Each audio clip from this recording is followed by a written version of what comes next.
The envelope was thicker than anything I usually found in my mailbox. Most days it held only flyers from grocery stores or a coupon booklet for the pharmacy down the street. This one gleamed ivory cardstock with my name written in gold script that looked machine-made, but still tried to pass for personal. I held it a moment longer than I should have, the chill of November seeping through my coat as I stood in the hallway outside my apartment. Inside, the invitation unfolded with a weight that reminded me of wedding announcements. You are cordially invited to Thanksgiving dinner, hosted by Tamsin and Emery Vargas Reynolds. Formal attire only. I traced the letters with the edge of my thumb, a small shiver running through me. Formal attire only, as if family needed costumes to prove belonging. It sounded more like a gala than a dinner around a table. Still, pride stirred in me. My son had a home big enough to host a life successful enough to be wrapped in satin ribbons and embossed invitations. That was everything I had once prayed for when I worked nights wiping down office desks and came home smelling of cleaning fluid. I set the invitation on my kitchen table, which was scratched and slightly wobbly, its edges worn from decades of service. For a long time, I just looked at it, trying to imagine what kind of table Emery and Tamsin now owned. 12 seats, he'd once said on the phone, a table carved from oak gleaming under a chandelier. My table folded down to make space in the room, its chairs mismatched survivors from thrift stores. That night, I took out my old saucepan, dented but faithful, and pulled a bag of cranberries from the freezer.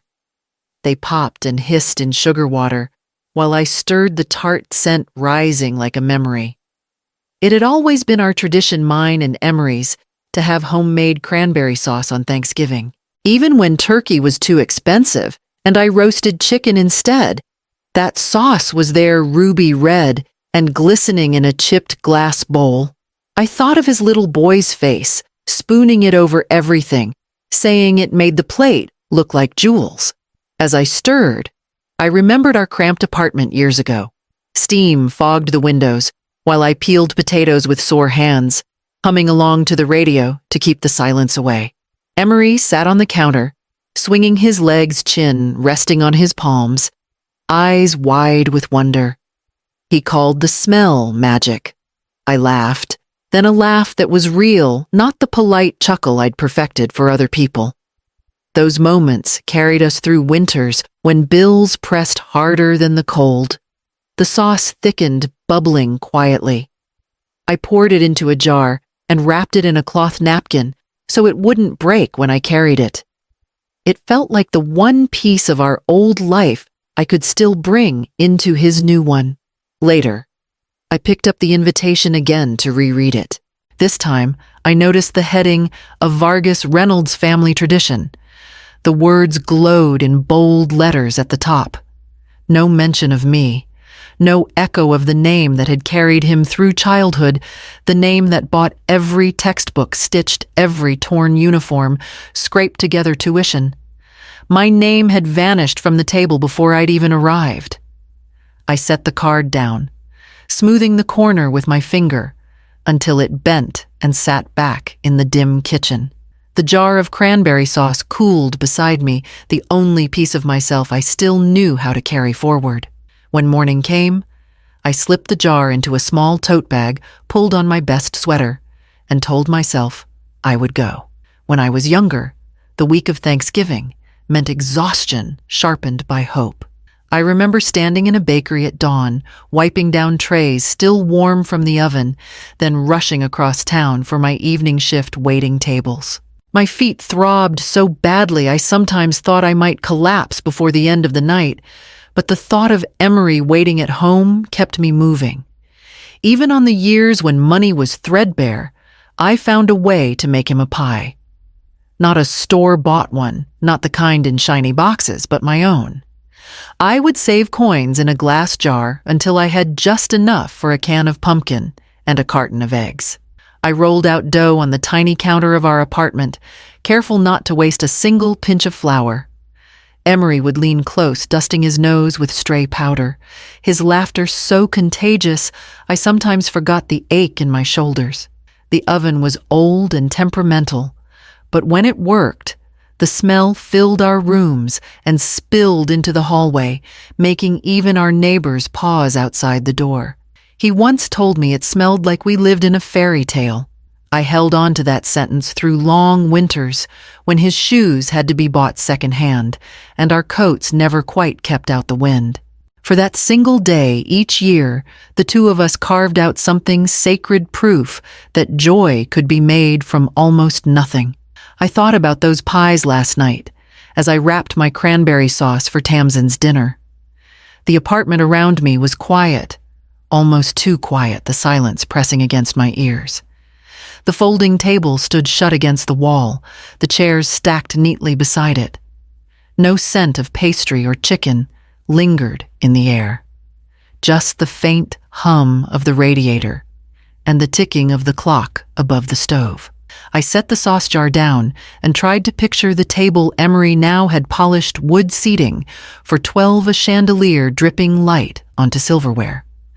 My own table once wobbled every time Emery leaned his elbows on it, but it had carried us faithfully through years of stories, laughter, and whispered prayers over simple meals. I wondered if he remembered the way the tablecloth never quite fit, or how we lit cheap candles to pretend we were dining like royalty. This morning, I pressed my palms flat on the counter, drawing a breath that felt heavier than it should. The thought of walking into their grand house made my chest tighten, not with jealousy, but with the fear of being misplaced. I didn't want to embarrass him, not after all he'd worked for. At the same time, I couldn't shake the feeling that I no longer knew where I fit. I reached for my coat, smoothing the sleeves the way I always did before going anywhere important. The cranberry sauce, wrapped in its napkin, sat waiting like an anchor to a past only I seemed to carry. With the invitation folded in my purse, I stepped toward the door, whispering to myself that I could manage one more Thanksgiving. The street was lined with houses that looked as though they had been plucked from glossy magazines, wide porches, manicured lawns, front doors painted in seasonal colors.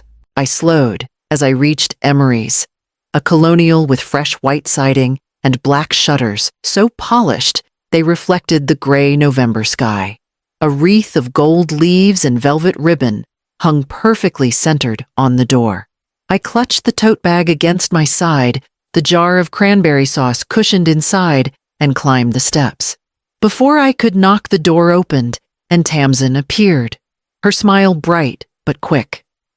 Her eyes darting past me toward the driveway, where another car had just pulled up. She leaned forward and kissed the air beside my cheek, the faint scent of lavender trailing from her hair. "You made it. Come in," she said, already half turned toward the sound of new arrivals. The warmth of the house wrapped around me as I stepped inside. My boots squeaked softly on the polished floorboards, the shine so flawless I hesitated to take another step. The hallway opened into a living room where voices rose in lively conversation. At the center sat Carmen, Tamsin's mother, wearing a string of pearls that caught the light from the chandelier overhead. She held herself like a woman, long accustomed to being noticed, her laughter rising easily above the rest. A glass of white wine balanced in her manicured hand, she gestured animatedly as Tamsin's father leaned in to listen. I stood in the doorway, a moment too long, clutching my bag until Emery appeared from the kitchen. He looked sharp in a gray sweater and pressed slacks, his hair trimmed shorter than the last time I saw him. For a heartbeat, his eyes met mine, and something flickered, relief, maybe guilt. Then just as quickly, he shifted his gaze over my shoulder, smiling at the guests arriving behind me. "Mom, glad you're here," he said, his voice a little too practiced. He brushed a quick kiss on my cheek, then moved toward the foyer to shake another hand. I wanted to ask him how he'd been to hear something more than the strained pleasantries we shared in brief phone calls. but he was already gone, swept up in the tide of arrivals. Tamsin ushered me toward the living room, guiding me to a chair tucked near the edge of the circle. "Make yourself comfortable," she said brightly, before hurrying back to Carmen, who had just begun telling a story that had everyone leaning in closer. I placed my tote bag carefully at my feet and folded my hands in my lap, trying to look as though I belonged. My gaze traveled around the room, the fireplace framed by marble, the mantel lined with silver candlesticks, the cushions arranged with the precision of a photograph. Nothing about the house looked lived in, though perhaps that was the point. From across the room, I watched Emery move from group to group, pouring drinks, nodding, laughing when he was supposed to. He hovered near Carmen more often than near me, as though her approval was a currency he couldn't afford to lose. Each time our eyes almost met, he turned away first. I pressed my palms together tightly, feeling the bones of my fingers grind against one another, and kept my smile fixed in place. The laughter around Carmen swelled again, and the pearls at her throat gleamed in the light. When the call to dinner came, it was Carmen who rose first, her laughter still lingering in the air as she reached for Tamsin's arm. Guests began filing into the dining room, voices overlapping chairs, scraping across the gleaming floor. I followed quietly, holding my tote bag with the cranberry sauce, though no one seemed to notice. The dining room was exactly as I had imagined, long oak table polished until it shone stretching beneath a chandelier that dripped golden light onto rows of wine glasses. The air carried the mingled scents of roasted turkey, sweet potatoes, and spiced cider. For a moment, I let the aroma wash over me, almost tricking myself into thinking this was home. Tamsin guided Carmen to the chair at the head of the table. Her father sat beside her, his posture straight, his tone commanding even in casual conversation. A few of Tamsin's friends, young couples with practiced smiles and easy confidence, filled in the seats around them. Emery moved from one side to the other, pulling out chairs, pouring wine, ensuring everyone was settled. I lingered near the doorway until Tamsin turned and gestured to a chair at the far end. "Here, Marcella," she said, her voice bright, almost rehearsed. I nodded and slipped into the seat, laying the napkin across my lap with care. Around me, conversations burst to life, threads of laughter weaving from one end of the table to the other. None of them reached me. I unfolded the napkin as though it were the most delicate fabric, smoothing every crease. My hands needed something to do anything to keep them from trembling. Emery glanced toward me, once his expression unreadable, before he turned back to refill Carmen's glass. I tried to follow the talk at the center of the table, but the words blurred into a current of plans for ski trips, favorite vineyards, winter holidays abroad. Names of places I had never visited were tossed around as casually as the salt and pepper shakers. Every so often, a burst of laughter broke over me, like a wave I hadn't braced for, leaving me colder than before. I touched the rim of my glass and lifted it halfway, though no one had toasted. My reflection in the water wavered, fragmented by the crystal. The cranberry sauce jar rested at my feet, still wrapped in its napkin. I wondered if it would ever make it to the table, or if it would remain hidden in the shadows, much like me. The silverware clinked as the first plates were passed, and Carmen began another story, her voice carrying easily across the length of the table. Everyone leaned in to listen. I kept my smile pinned in place, nodding faintly, though no one was looking at me to see it. I pressed the folded napkin more firmly into my lap, as if neatness could disguise the hollow in my chest. Around me, warmth and chatter spilled like wine from an endless bottle. But where I sat, the air felt thin. From my place at the far end, I could see Emery's shoulders squared and tense, his laughter arriving a second too late. He never once turned to ask if I needed anything. The plates kept moving, the glasses kept clinking, and I kept my smile steady, waiting for the moment the carving knife would come out. The chatter quieted when Tamsin disappeared into the kitchen. For a moment, only the soft hum of the chandelier filled the pause, like even the light was waiting. Then she returned both hands, steady on the handles of a wooden board. The turkey rested in the center golden skin, glistening sprigs of rosemary and thyme tucked neatly along its sides. A faint steam curled upward, carrying with it the rich scent of butter and herbs.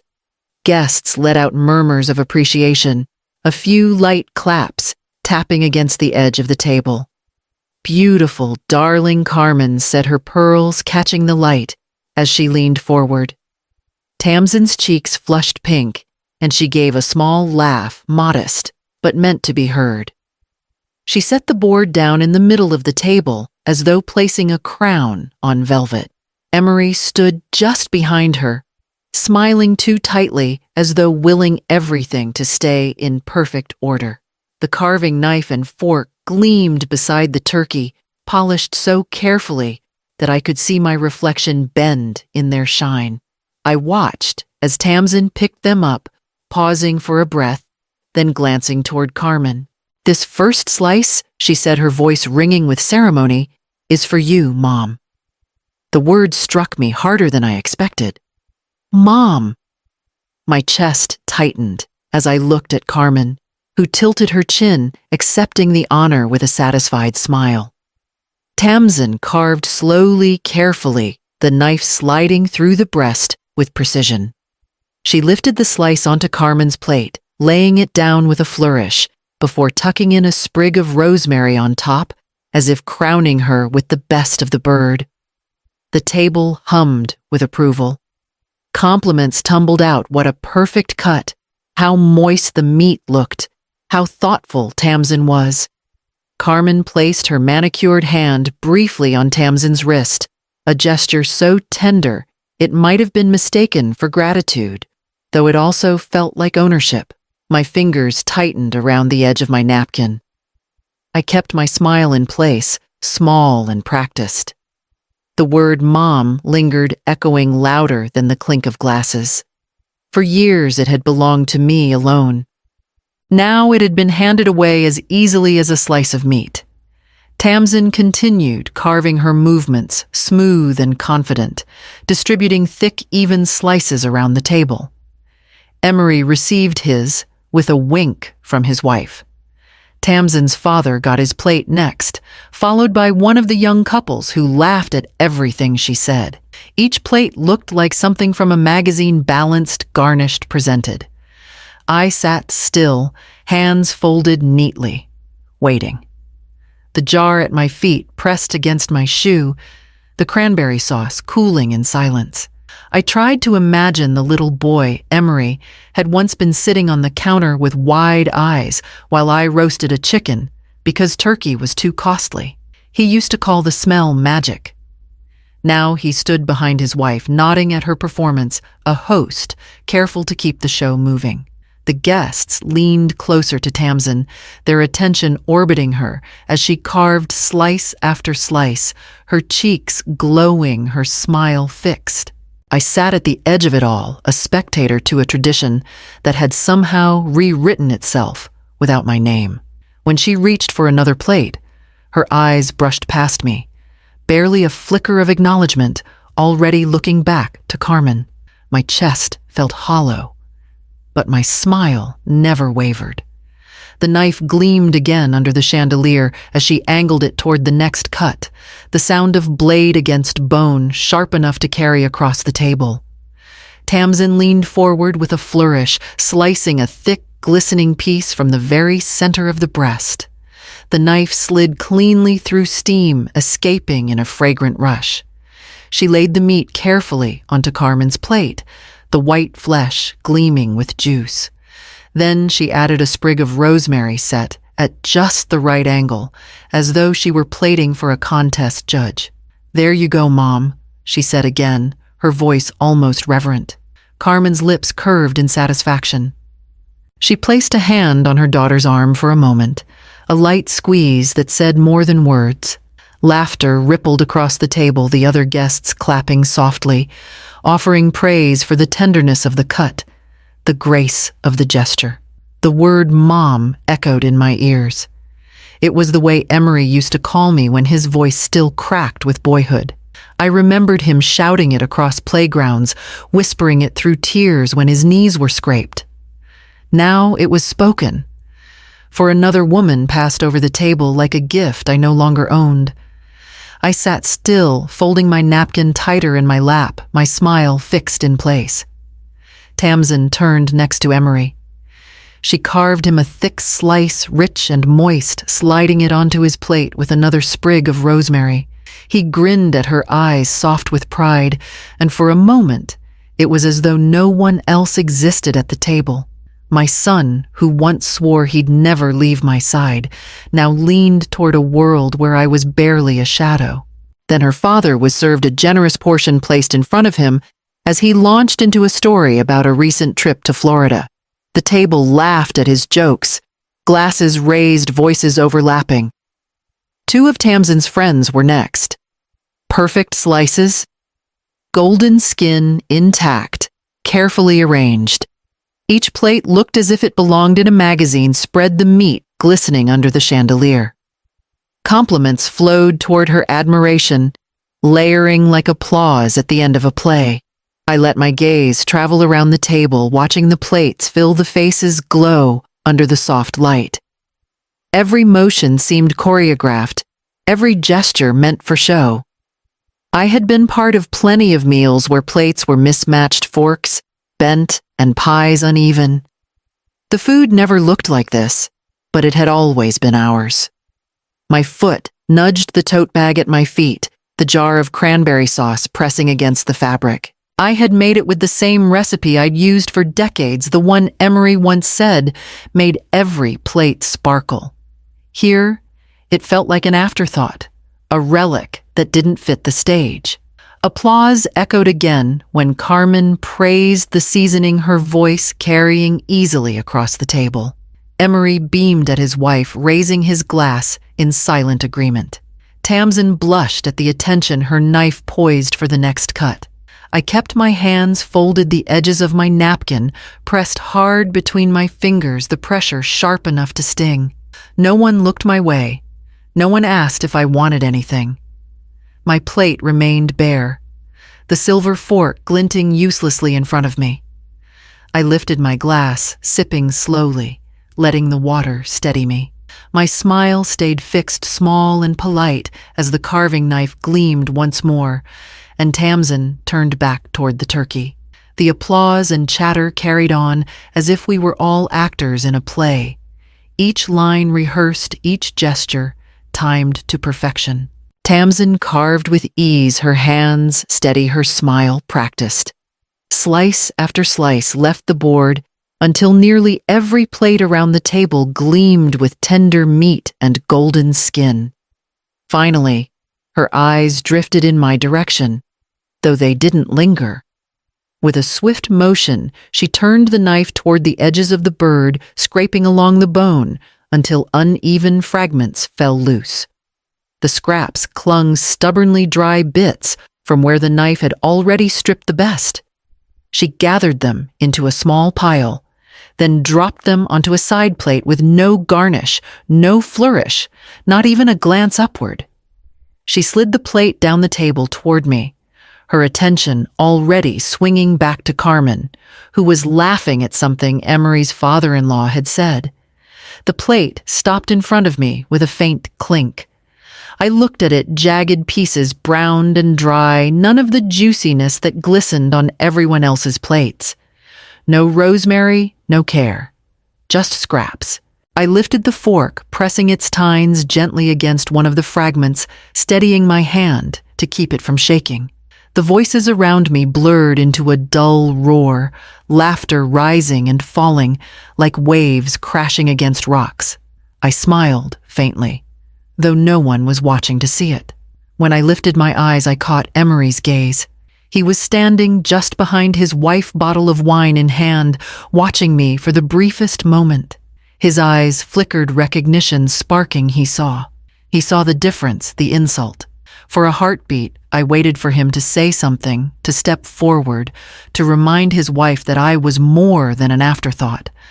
But instead, he broke the gaze. He tipped the bottle toward Carmen's glass, refilling it with a steady hand, then turned to pour for the others. His silence pressed against me heavier than the laughter. I forced a bite into my mouth. The meat crumbled stringy and dry, catching at the back of my throat. I chewed slowly, sipping water to wash it down, the coolness slipping over the bitterness that no cranberry sauce could hide. The table roared again with laughter, Carmen's pearls shaking against her throat as she tipped her head back. Tamsin glowed with approval, every compliment feeding her performance. And there I sat, a plate of leftovers in front of me, my son's silence hanging heavier than any words could have. I folded the napkin carefully across my lap, pressing its crease sharper still, until the cloth trembled in my hands. My smile stayed in place, the one I had worn through years of sacrifice, through nights of aching bones and tired prayers. No one noticed that my plate was different. No one noticed that my son hadn't spoken to me beyond the greeting at the door. I was invisible, tucked at the end of the table, as though my years of work, my years of love had been scraped off with the same disregard as the turkey bones. The knife struck the board again, clean and sure carving, another perfect slice for someone else. I cut another piece of the scraps, lifting it to my mouth, chewing slowly, so the motion looked natural. Around me, the room glowed with laughter and wine forks scraping against porcelain chairs, shifting as people leaned in closer to Tamsin's voice. My plate, so bare and careless, sat like a secret no one cared to notice. I placed the fork down and folded the napkin neatly across my lap, pressing each crease as though that small act of order could steady the hollow inside me. Then I set the napkin on the edge of the plate, smoothing it one last time. No one looked up. I rose carefully, pushing the chair back with barely a sound.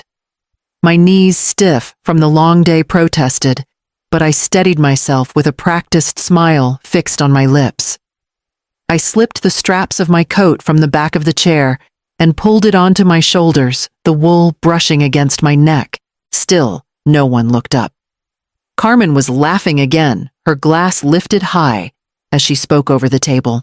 Tamsin leaned in, glowing her knife poised proudly on the cutting board. Emery was pouring another round of wine, his back turned to me, shoulders squared, as though nothing in the world needed his notice more than the glasses in front of him. I slid my tote bag over my arm, the jar of cranberry sauce still tucked inside, untouched. For a moment, I hesitated, staring at the glow of the chandelier reflected in the polished surface of the table. How many nights had I dreamed of sitting at a table like this, believing that comfort and stability would erase every old wound. Now I saw it for what it was, a stage, not a home. I walked toward the doorway, my footsteps muffled against the rug. The voices behind me rose higher, laughter spilling over louder than my leaving. My hand touched the doorknob, cool against my skin, and I pulled it open, the hinges sighing quietly.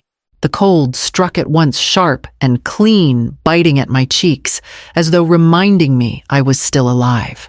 Snow dusted the ground in a thin layer soft enough to catch each step as I descended the porch.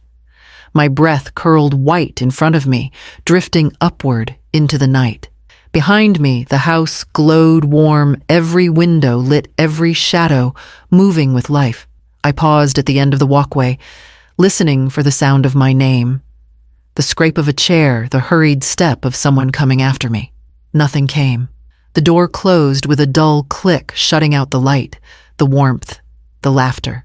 I stood for a long moment under the black sky stars, sharp and cold above me, then adjusted my coat tighter around my chest.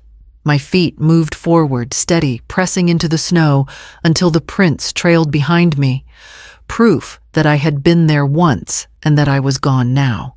The night was silent, except for the faint crunch beneath my boots.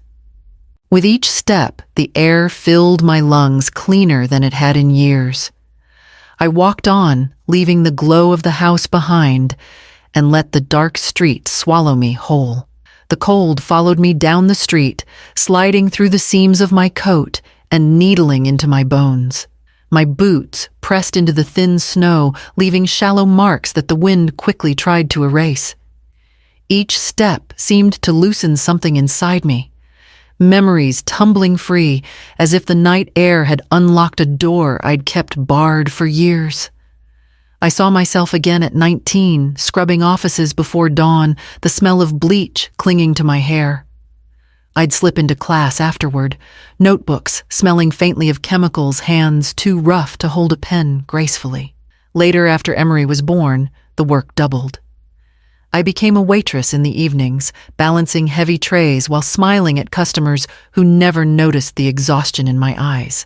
And when even that wasn't enough, I sewed hems and patched clothes for neighbors, the whir of the sewing machine filling our apartment late into the night. I remembered the day Emery turned 10. He wanted a party like the other boys at school, balloons and cake music and gifts. I sold my mother's gold necklace, the delicate one she'd given me when I turned 18. It should have been an heirloom passed down to Emery's children one day.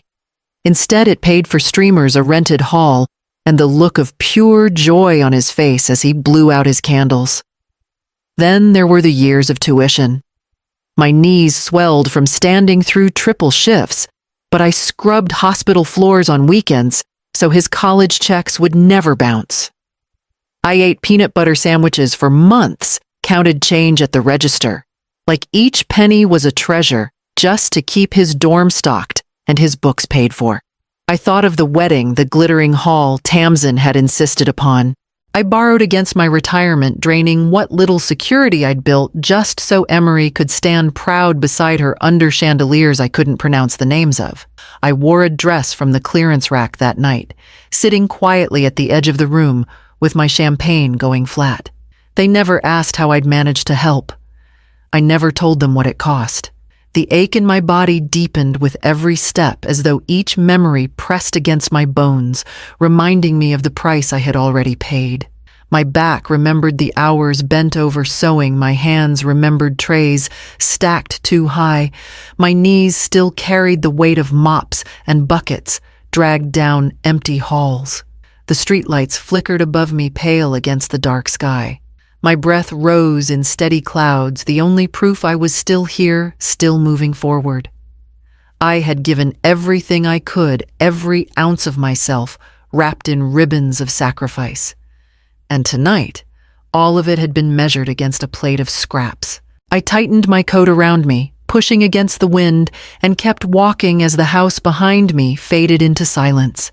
The night air stung, but it was nothing compared to the sting of memory. Each step I took seemed to peel back another layer until I found myself back in that wedding hall years ago. The room had been dazzling.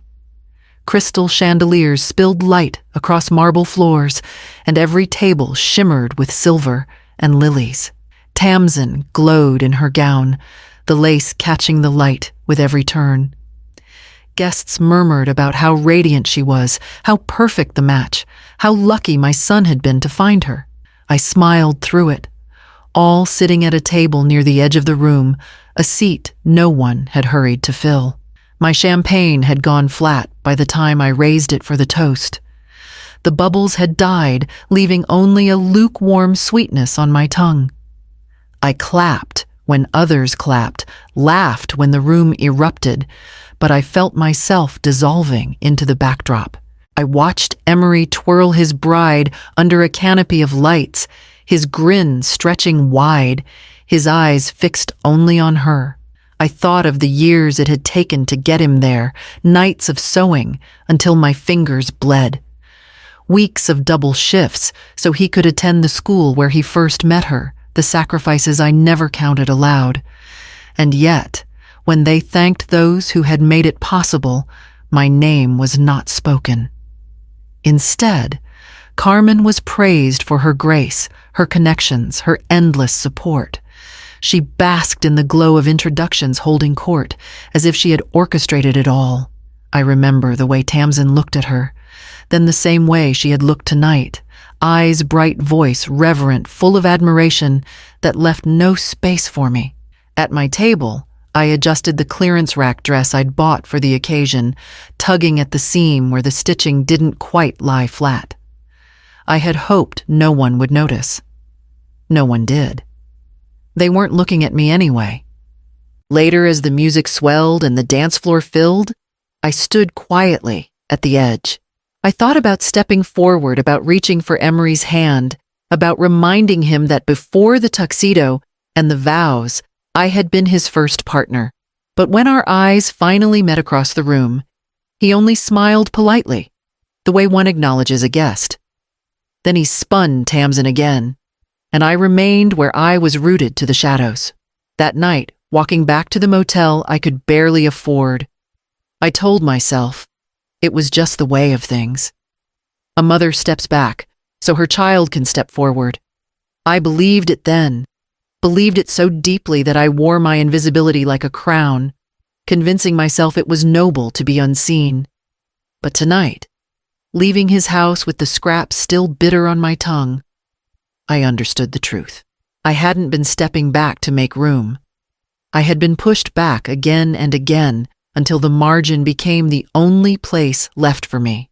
The crown I thought I wore, that invisible wreath of sacrifice of years poured into building him a life, had never been visible to anyone else. It was heavy only for me, a burden, mistaken for dignity. I paused under a streetlight breath, rising in pale clouds, and felt the weight of that crown slip at last. If no one else could see it, if no one else honored it, then perhaps it had never been a crown at all. The snow whispered under my boots as I moved on the glow of memory, fading into the darkness, carrying me toward the truth I had tried for years to ignore. The streets wound back toward the house before I realized it. My boots crunched over the snow, carrying me past trimmed hedges and glowing lanterns until the light of their dining room spilled across the lawn like a beacon.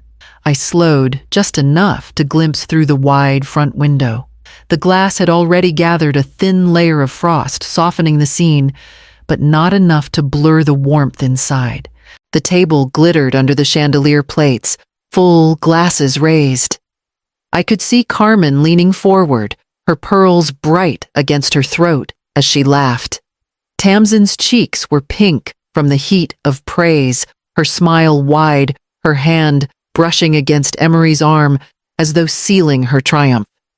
And Emery, my son, was laughing too. His shoulders, once tense, had loosened, and his face glowed in the way I used to see when he was a boy tearing into a gift he'd waited months for. The sight pulled me back for a breath, as though I might find my chair waiting. My place held open for me, if only I walked back inside. But I looked closer, through the blur of condensation on the glass, and I saw it, every seat filled, every corner claimed. My end of the table had already disappeared into the crowd. There was no space left, no gap where someone might ask, "Where's Marcella?" It was as though I had never been there at all. The frost thickened as I stood there, my own reflection beginning to merge with the glow behind it. My face appeared faint, hovering like a ghost outside the life I had once dreamed of building for my son. The golden light pressed against the glass but never reached me. I remembered all the chairs I had once pulled up to our small kitchen table. Emery's legs too short to reach the ground, his laughter bouncing off the walls while we bowed our heads in gratitude over meals we had barely scraped together. Back then, it hadn't mattered what we ate. The chair was his, the chair was mine, and that was enough. But tonight, watching from the outside, I understood something painful and clear. My chair at his new table had not only been moved to the margins, it had been erased altogether. I pulled my coat tighter and stepped away from the glow, the frost reclaiming the view as though sealing it off. My footsteps pressed deeper into the snow, muffled but steady, carrying me farther from the house. The laughter behind the glass faded into the wind until all that remained was the rhythm of my breath, the crunch beneath my boots, and the cold stars overhead. I kept walking, not because I knew where I was going, but because standing still would mean admitting I had nowhere to belong. My body carried the memory of labor, of sacrifice, of every day I had bent myself smaller so he could grow. Tonight it carried me past the window, past the house, past the illusion that I was still part of the story being written inside. The air grew sharper, but it cleared something inside me too. Each step felt like a stitch pulled free from an old seam, unraveling a life I had clung to long after it had outgrown me.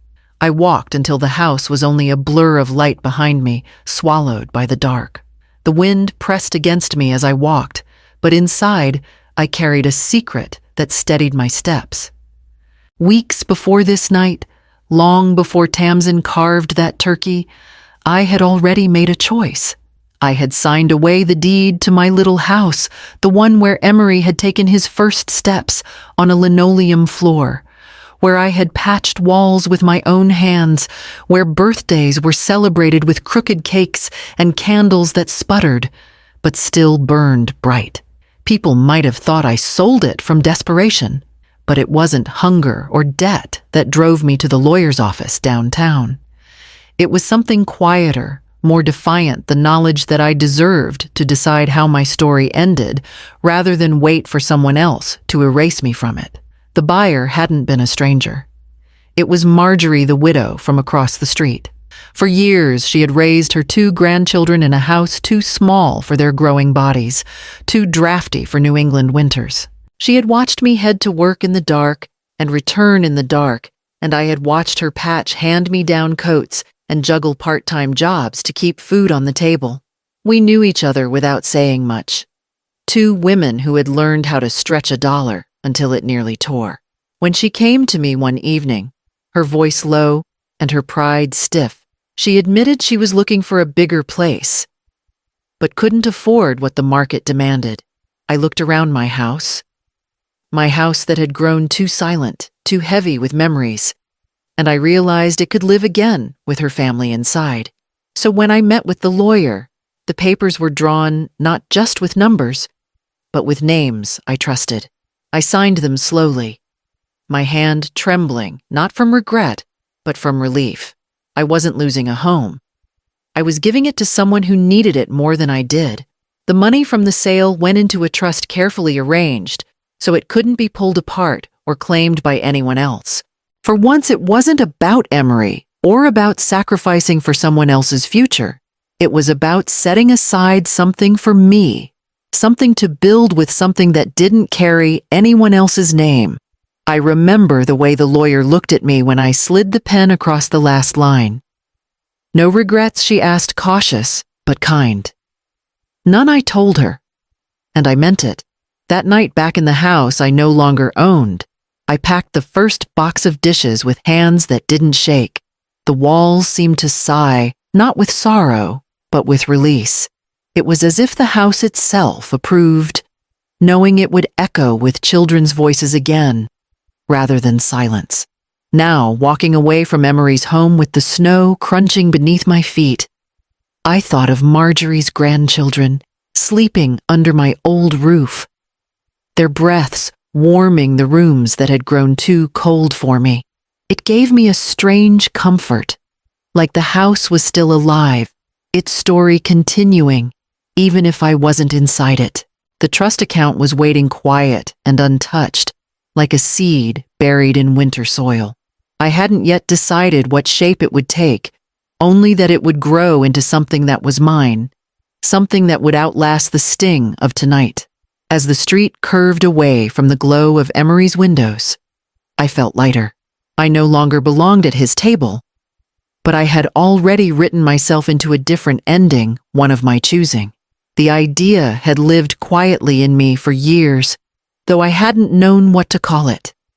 It would stir whenever I saw another woman like myself, someone standing at a bus stop long before sunrise, her back bent, her hands raw, carrying the weight of a family that never saw the load she bore. After Thanksgiving night, that stirring hardened into resolve. A week later, I walked into a sunlit office in Hartford. The lawyer, a younger woman with steady eyes and a voice that did not waste words, greeted me with a nod. I had been there before to sign away the house. Now I returned to decide what would grow from the sale. We spread the papers across her desk. The trust account sat waiting, the numbers clear, solid, untouchable.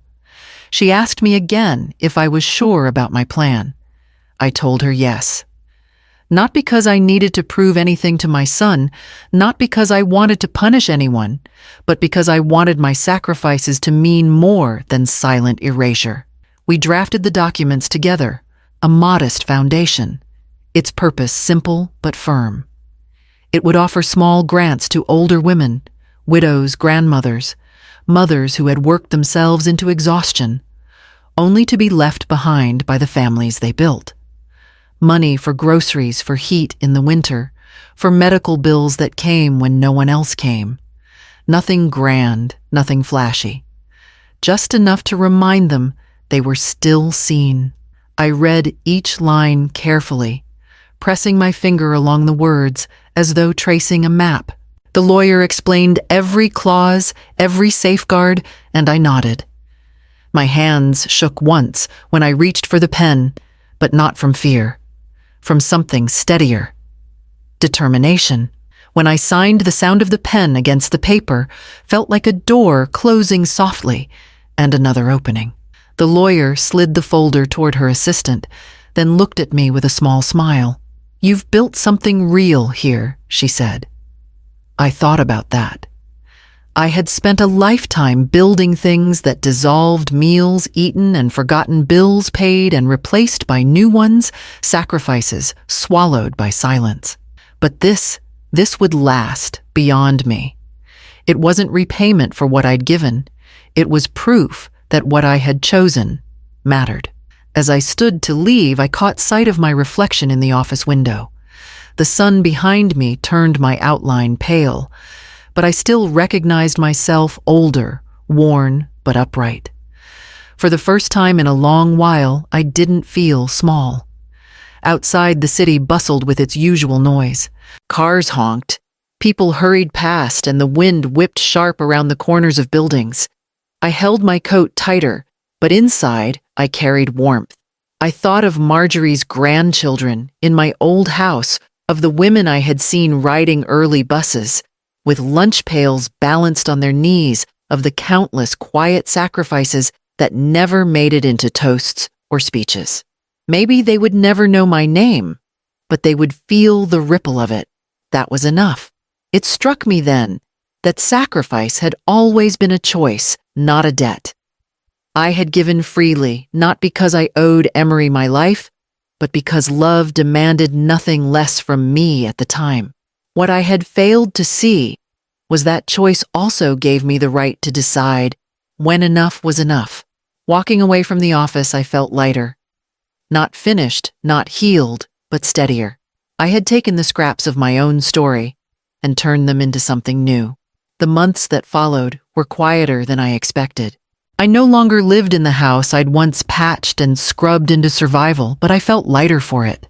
My days became simple walks through the park near my apartment, evenings spent reading by lamplight, and occasional visits to the community center where I helped sort food donations. The silence that had once ached in my chest began to feel like peace. It was on one of those quiet evenings late winter, edging into spring, when the phone rang. The sound startled me. It had grown rare to hear it outside of appointment reminders or wrong numbers. I lifted the receiver and heard Emery's voice, strained and hurried. "Mom." The word caught me off guard. Not the word itself, I had carried it my whole life, but the way he said it, thin and brittle, stripped of its easy confidence. "Yes." I answered, steady but cautious. There was a pause. A shuffle, the sound of someone breathing as though weighing whether to continue. "It's been a while. I should have called sooner." I sat down at the table, my fingers resting on its edge. "I wondered if you might," I said softly. He exhaled sharply. Half a laugh. half a sigh. Things have been complicated.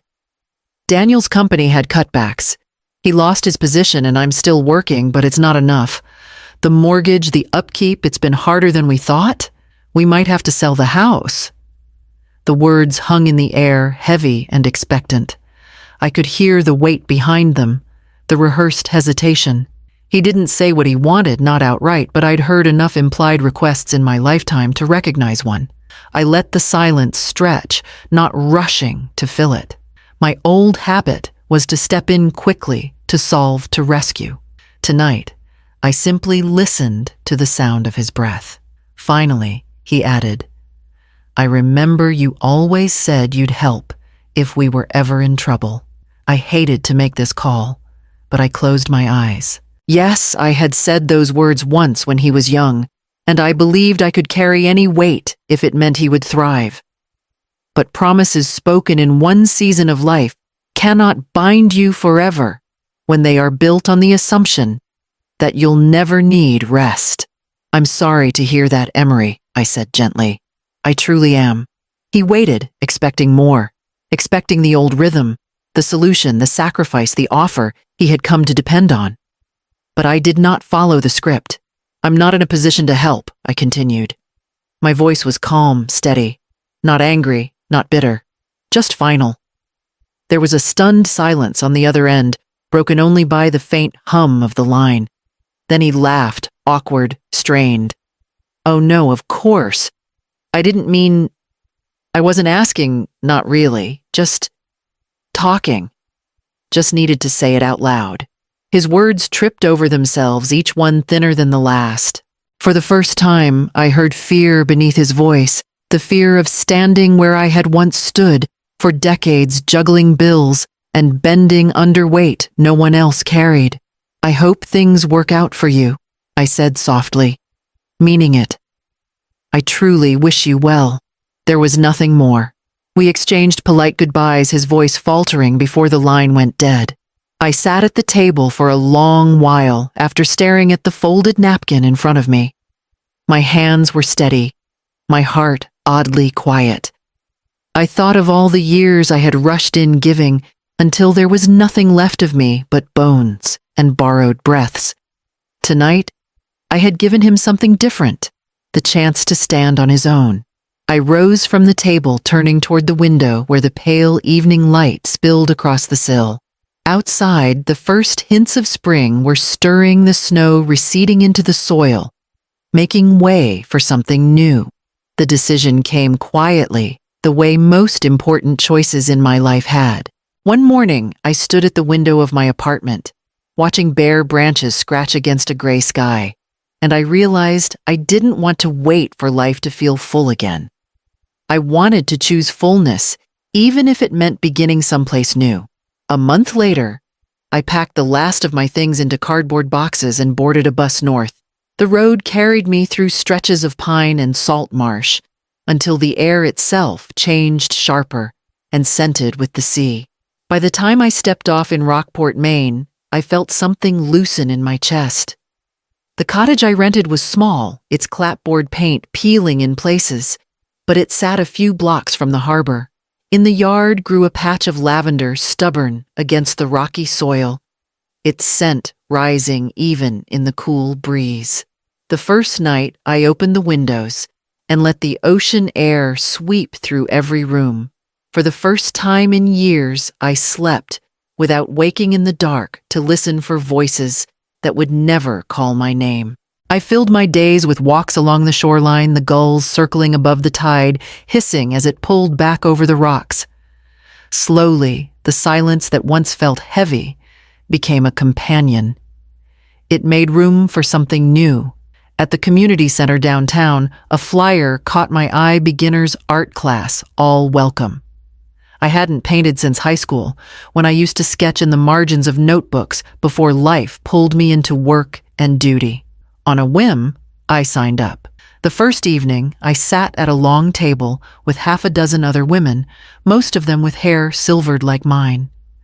The instructor placed brushes and paints in front of us, encouraging us to make a mess if nothing else. My hand trembled when I touched the brush to canvas, but as the first line spread across white space, something inside me breathed again. We painted clumsy flowers, crooked houses, skies too bright to be real. And yet, in that room, every line mattered. No one judged the wobble of a brush or the uneven colors. We laughed when paint splattered. We sighed when a stroke went wrong. And then we began again. It was there I met Irene. She had kind eyes and a laugh that came quickly, though there was a heaviness beneath it. One evening, as we washed our brushes at the sink, she told me her son no longer spoke to her. He said I was a burden, she whispered, staring at the foam circling down the drain. I felt something twist inside me. I knew those words without ever hearing them directly. I touched her arm, and she looked at me with recognition, the kind that passes between two people who have walked the same road in silence. From then on, we sat beside each other, trading stories in fragments. She told me about holidays spent alone, about letters that went unanswered. I told her about a table where I had once sat, only to be given scraps. We didn't need to say more. It was enough to know the other understood. By the sea's edge, life began to stitch itself back together. I planted more lavender in the yard, painted until the canvases leaned against every wall, and walked with Irene along the harbor where the fishing boats rocked against their ropes. We weren't mothers defined by what we had lost. We were women discovering what we could still create. Each tide that rolled in seemed to whisper the same thing: beginnings are not bound by age. They wait for you as constant as the sea. Irene's laughter echoed with mine as we left class one evening, the smell of paint still clinging to our hands, the salt air cool on our faces. As autumn rolled in again, the air sharper, the leaves tumbling into rust and gold, I felt the weight of the season approaching.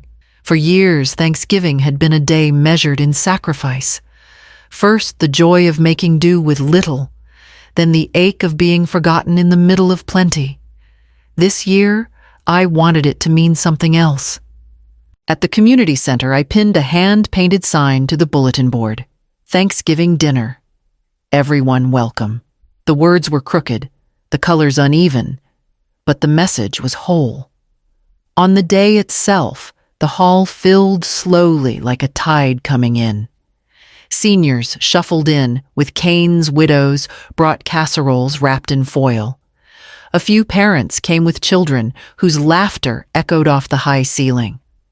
Some had families that had left them behind, some had none at all. Others were simply lonely. But here they walked in with shoulders squared, greeted as if they belonged because they did. The tables were long and mismatched, borrowed from church basements and town storerooms. We covered them with paper cloths painted with turkeys drawn by schoolchildren. Bowls of mashed potatoes, bread still warm from someone's oven, and pies with uneven crusts spread out across the tables, each dish carrying the mark of someone's hands. I had worried no one would come, that the hall would echo with silence. But as more chairs filled, the worry gave way to something else, something steady and alive. When it came time for the turkey, there was no grand performance, no spotlight.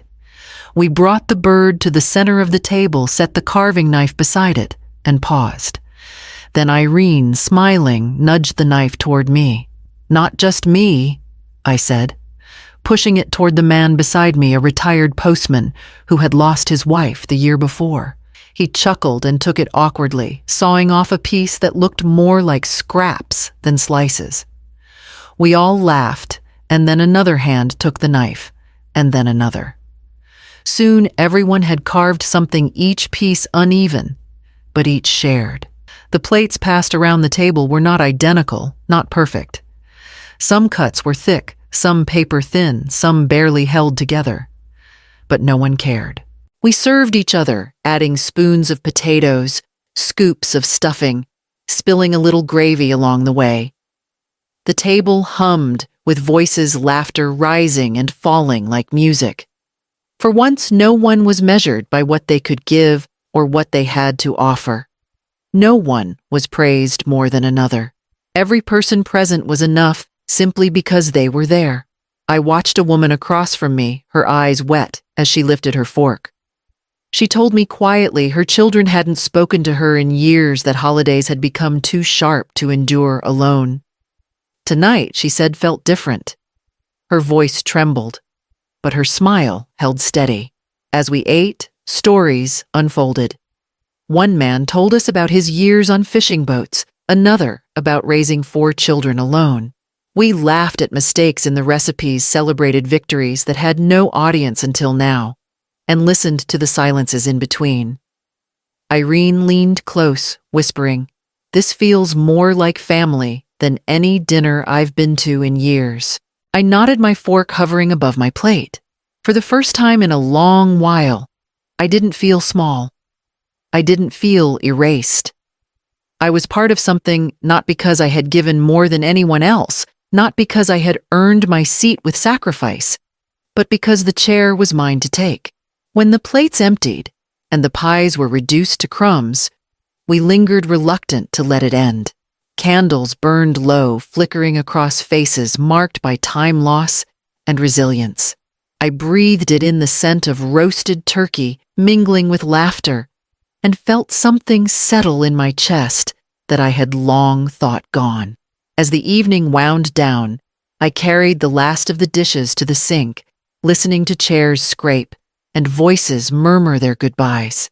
The hall emptied slowly, but the warmth lingered, stitched into the air like a quilt.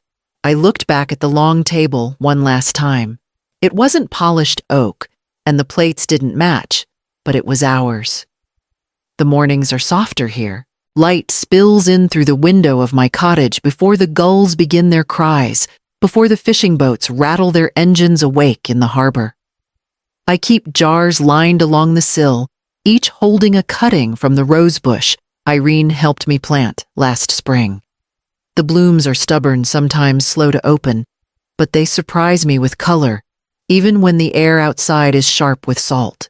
I water them carefully, tilting the jar, so each root drinks its share, and I whisper to them the way I once whispered to Emery when he was small, coaxing life out of fragile beginnings.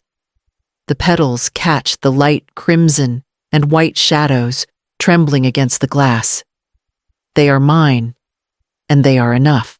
On the table beside the window rests a pie pumpkin with a crust uneven from my clumsy rolling pin. I baked it the night before, the scent filling the cottage until even the lavender in the yard seemed to bow to it.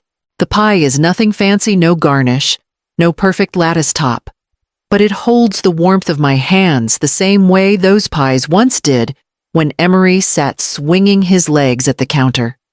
This time, though, I cut the first slice for myself. I lift it onto a plate, steam curling upward as I settle into the chair by the window. I eat slowly, savoring each bite, not rushing to share, not saving the best for someone else. The sweetness is simple, but it carries the weight of a promise I've made that I will not vanish into the margins again. From here, I can see the sea stretching wide sunlight, laying ribbons of gold across the waves. The tide moves steadily, indifferent to loss or triumph, always returning, always beginning again. I find comfort in that rhythm. It reminds me that endings are not erasures. They are openings even when they ache. Sometimes Emery's face flickers in my mind younger, his eyes lit with the wonder of our small Thanksgivings. I do not push the memory away, but I do not let it anchor me either. Love does not vanish just because it is unreturned. It changes shape, finds new soil blooms elsewhere. I have learned that love may open doors, but only respect keeps them open.